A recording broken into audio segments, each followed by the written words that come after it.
बिस्मिल्लाहिर्रहमानिर्रहीम। Just no programme में खुश आमदीद। आज हम सबसे पहले बात करेंगे इस्लामाबाद हाई कोर्ट के उस फैसले की जिसमें मियां नवाज शरीफ और मरियम नवाज शरीफ की वो अपीलें जो एवनफील्ड रेफरेंस और अल अज़ीज़िया के बारे में थी, वो इस्लामाबाद हाई कोर्ट की तरफ से उनके दो जजेज़ ने आमर फ़ारूक और मोहसिन अख्तर कियानी ने मुस्तरद कर दी हैं। इस हवाले से हुकूमती हल्के और मियां नवाज शरीफ के जो मुखालफ हैं उनको खुश होना चाहिए, उनको मुतमिन होना चाहिए, लेकिन ना तो हुकूमती हल्के इस फैसले पर मुतमिन हैं और ना ही मुस्लिम लीग नून के हल्के इस पर मुतमिन हैं, क्योंकि इस फैसले के बाद मियां नवाज शरीफ की और मरियम नवाज शरीफ की एवनफील्ड रेफरेंस में सज़ा बहाल हो गई है और अल अज़ीज़िया में भी इनकी सज़ा बहाल हो गई है। कल तक ये कहते थे कि हमारा मामला अदालतों में है, वहाँ पे अदालतों में सज़ा सस्पेंड है, मुअत्तल है, लेकिन अब ऐसा कुछ नहीं रहा। इसके बावजूद भी मुस्लिम लीग नून के हल्के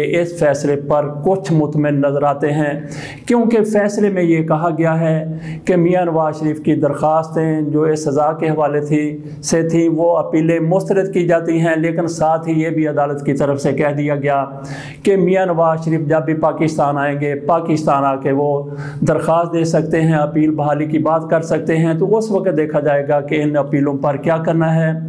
इस हवाले से जो अदालती मुआवन थे वो मियां नवाज शरीफ के वकील आज़म नज़ीर तारड़ थे, उनकी तरफ से भी पूरी कोशिश की गई कि इन अपीलों को खारिज कर दिया जाए, इनको ख़त्म कर दिया जाए। जब नवाज शरीफ पाकिस्तान वापस आ जाएंगे तो उस वक्त इस मुकदमे को देख लिया जाए। किसी हद तक आज़म नज़ीर तारड़ की बात मानी गई है। ये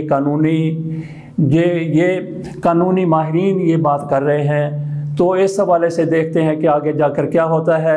हुकूमत की तरफ से बहरहाल ये फ़ैसला किया गया है कि वो हुकूमत नहीं बल्कि नैब की तरफ से फ़ैसला किया गया है कि वो इस फैसले को, इस मामले को वो सुप्रीम कोर्ट में चैलेंज करेगी। इसका मतलब ये है कि नैब की मर्ज़ी के मुताबिक ये फ़ैसला नहीं आया। देखते हैं कि आगे जाकर फिर क्या होता है। बहरहाल सरदस्त मियां नवाज शरीफ को ऐसा कोई बहुत बड़ा रिलीफ नहीं मिला जो वो चाहते थे और जो उनका वकील चाहता था। दूसरी हम बात करते हैं परवेज़ इलाही की मुलाकातों की।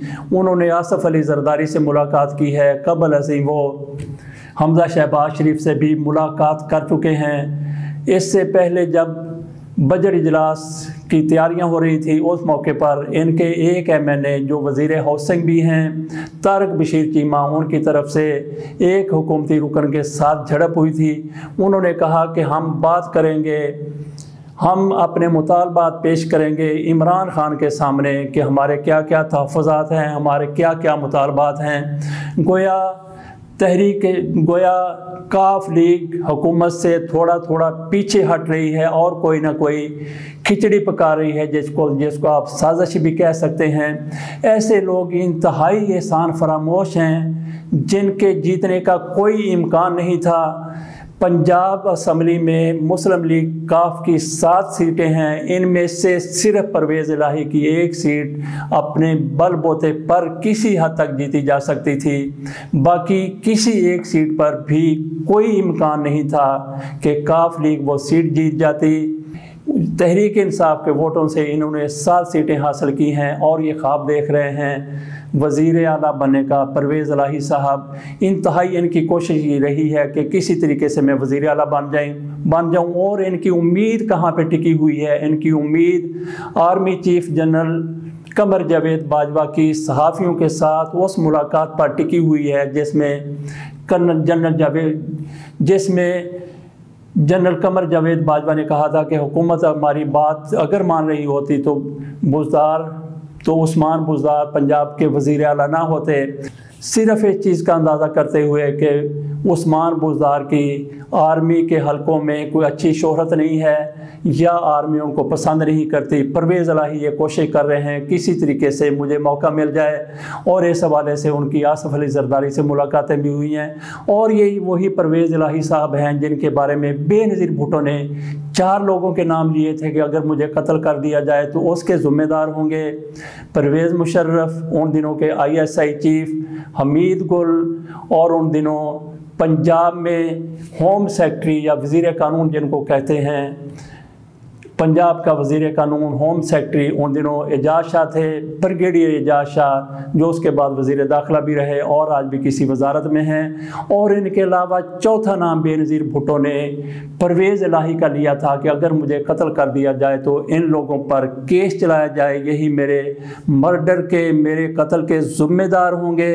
लेकिन उसी परवेज़ इलाही को आसिफ अली जरदारी ने डिप्टी प्राइम मिनिस्टर बना लिया था। तो इससे आप अंदाज़ा कर सकते हैं कि किस तरीके से पाकिस्तान में सियासत होती है, किस तरीके से एक दूसरे पर एहसान किया जाता है, किस तरीके से एहसान फरामोशी की जाती है। इस हवाले से हमारा सरासर इशारा परवेज़ इलाही की तरफ है कि जिनको इस मकाम तक पहुंचाने के लिए तहरीक इंसाफ ने अपना वोट दिया, अपना एतमाद दिया और उनको स्पीकर सूबाई असम्बली भी बनाया, लेकिन वो किस तरीके से उसी पार्टी की जड़ें काट रहे हैं।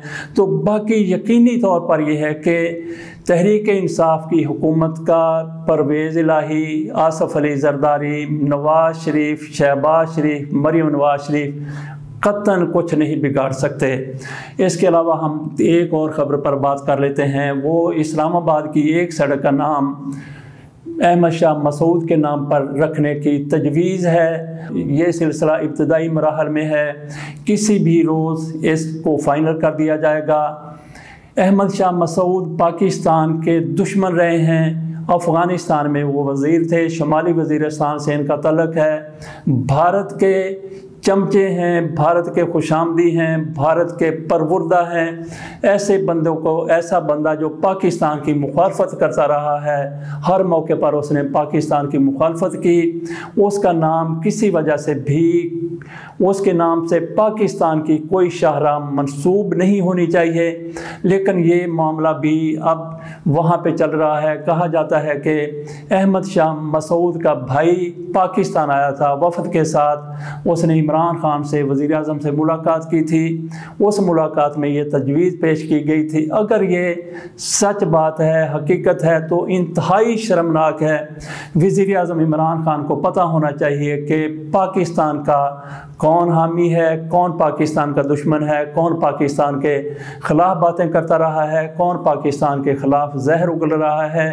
ये चीज़ देखते हुए आप अपनी किसी शाहरा का नाम रख दें। अगर आपने पाकिस्तान में किसी अफ़गानी के नाम पर किसी शाहरा का नाम रखना है, किसी सड़क का नाम रखना है, किसी तनसीब का नाम रखना है, तो उसके लिए आप मुल्ला उमर का नाम ले लें या किसी और बड़े लीडर का नाम ले लें।